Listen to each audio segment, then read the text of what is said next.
Evo, kao što su nam i obećali odgovorni ljudi iz Skupštine grada, u 2012. godini otpočeli su radovi, konačno su otpočeli radovi za završetak fudbalskog stadiona, fudbalskog kluba Mačva.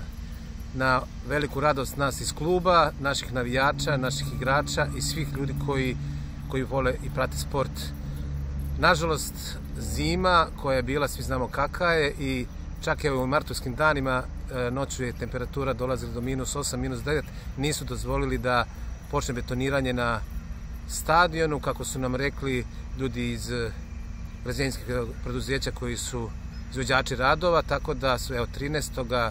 marta 2012. godine počeli su radovi na dovršetku istočne tribine.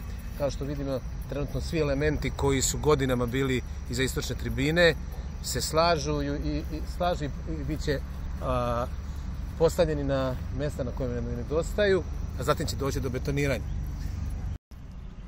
Po potpisanom ugovoru između javnog preduzeća Sportski centar, koji upravlja našim stadionom, i građevinskog preduzeća Dumača, koji je u sastavu koncerna Interkop, rok za završetak započetih radova je 15. maj ove godine. Na Martovskoj skupštine grada naknadno će biti odobren plan i sredstva za završetak kule koja se nalazi na jugoistočnom delu stadiona, tako da se očekuje završetak radova u godini na kompletnom završetku izgradnje kule, sanitarnog čvora i istočne tribine. To je ono što je poznato u upravi fudbalskog kluba Mačva u ovom trenutku.